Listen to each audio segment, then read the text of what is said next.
Bonjour, mon nom est Vincent Blanc, je suis le CEO de Ismat Group.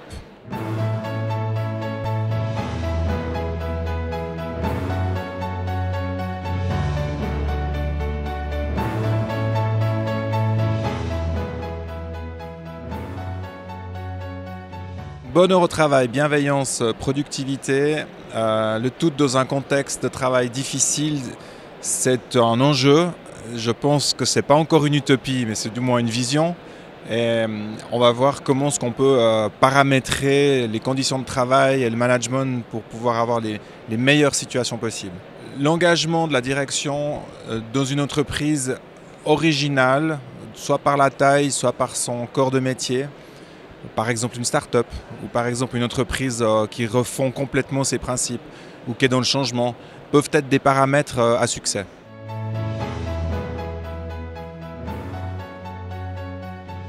J'ai de la peine à répondre à cette question des bénéfices parce que c'est un peu difficile d'imaginer à quelqu'un de se déclarer heureux au travail, bonheur au travail. Le travail, ce n'est pas quelque chose qu'on a choisi, les collègues non plus, les conditions de travail non plus. Donc arriver dans ces conditions-là à pouvoir mesurer le bénéfice d'un environnement qui est bienveillant est assez difficile. Mais néanmoins, on sait qu'on peut envisager de réduire les absences, qu'on va augmenter la productivité, qu'on va faire en sorte que les personnes soient plus fidèles, donc réduire le turnover.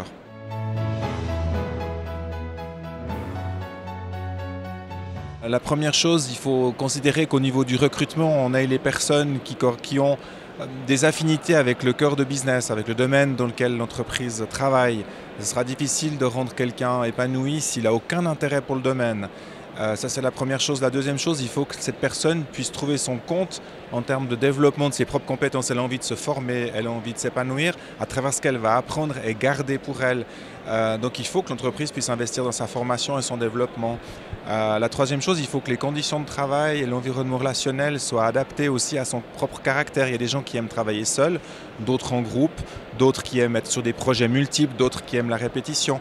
Donc il va falloir s'interroger aussi sur la nature de la charge de travail et du travail pour pouvoir réussir cette adéquation. Mais enfin, ce qu'on s'est aperçu de manière très simple, c'est que dans une entreprise où il existe de la solidarité, de la confiance dans les équipes et entre les personnes, celles-ci peuvent s'entraider.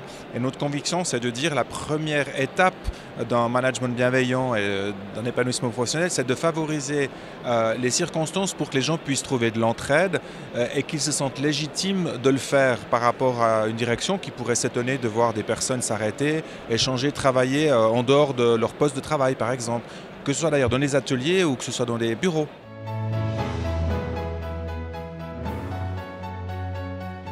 Alors, de tout ce qu'on voit dans les accompagnements qu'on fait pour des personnes qui sont en rupture, donc en burn-out et qui sont en arrêt maladie, et les enseignements qu'on peut dire et les thérapies qui sont mises en place pour aider ces personnes à recrocher au travail, retrouver du travail, eh bien, on s'aperçoit que, d'une part, il n'y a jamais eu autant d'investissement de la part des entreprises en matière de santé au travail, donc des programmes, de la communication, de l'accompagnement, des spécialistes métiers au sein des entreprises pour aider.